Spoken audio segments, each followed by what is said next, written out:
good afternoon. Magandang hapon sa inyo lahat. So, my name is JJ Roanco. Ako po si JJ Roanco. I'm the product manager for Canon Marketing Philippines for camera business. And today, we will showcase the new camera, the EOS R6 Mark III. And I just would like to tour you with the specs, with the promising specs that this camera can deliver. So, starting off, so what is this camera about?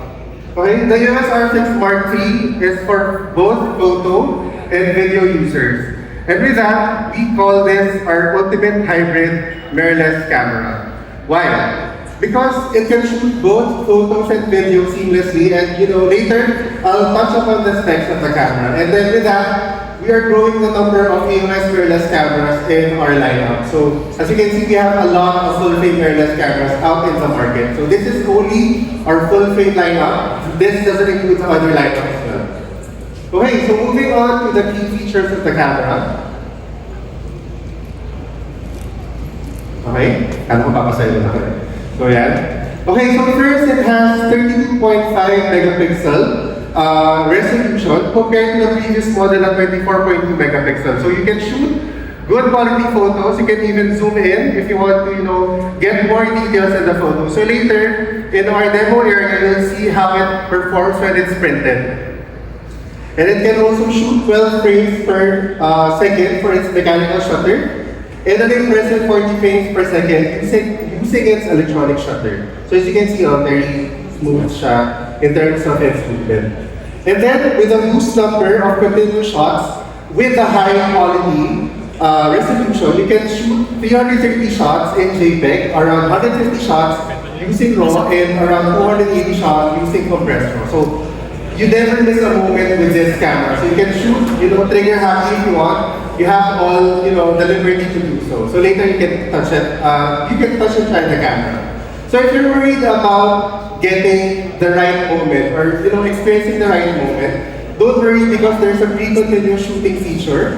So you can get 20 shots buffer before you even fully click the camera. So you can half press the shutter button, so it would already buffer around 20 shots for you, even if you're not yet sure of what your shots would be. And then when you fully press the shutter, then you can choose from the wide array of photos that it already took for you. So that's in terms of being at ease with getting the right shot, then we have you covered. And then in terms of its body stabilizer, we have the 8.5 stops at center, and even the 7.5 stops at periphery. Periphery yung nasa gilid. So yun, even if your hands are kind of shaky, don't worry, the camera got you covered. And then in terms of its autofocus features, so etong camera to can also register the faces of the people that you actually take photos of. So you can register the faces of the people that you take photos of, and then with that, it can already track the subject. So even kahit ayaw mo na siyang makita, basta nakuha mo siya ng picture, yun na siya. Yun na siya, ayaw na ng camera pakawalan until you delete the photo. So in terms of getting the right person, capturing the right person, masyadong malagyan yung camera when it comes to getting the focus on that subject. So moving on to the key feature of the camera for video. So this is our first mirrorless EOS with an open gate recording at 7K resolution. So what's open gate? So basically it's utilizing the full sensor, and then with that, you can actually crop from 9 to 16, 16 to 9, 3 by 2 in terms of the resolution you want for your videos.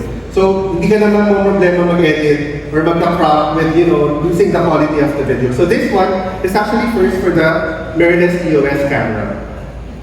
Okay, so in terms of its color settings, so what's good about this camera is that it can shoot Canon log 2 and 3. So you can picture or color grade your shots, and then it also has picture styles, and you can actually customize the shots that you have with the custom LUTs. So this one, we have 14 custom LEDs that you can choose from, and also you have 14 picture styles or color profiles that you can play around with using the camera.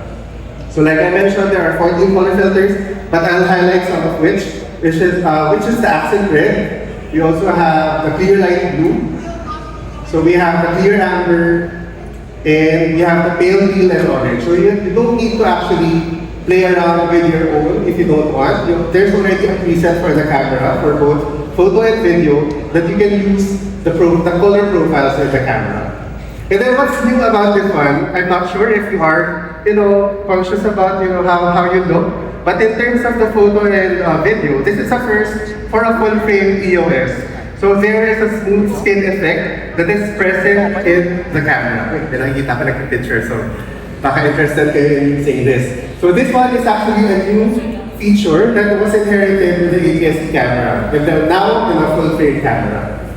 Okay, so why is the R6 Mark III very fast? Mainly because we already have the CF Express Type D card slot with the body. So that's on top of having an SD card, UHS 2 compatibility. So you have 2 SD card slot to play around with this new camera.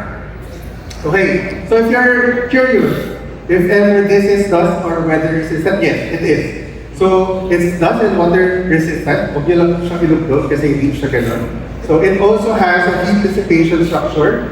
So if ever you have long recording hours, there is this backplate, aluminum backplate that absorbs the heat and dissipates the heat towards the camera. So in terms of getting overheat problems with your camera, so this one is actually not a problem for the EOS R6 Mark III.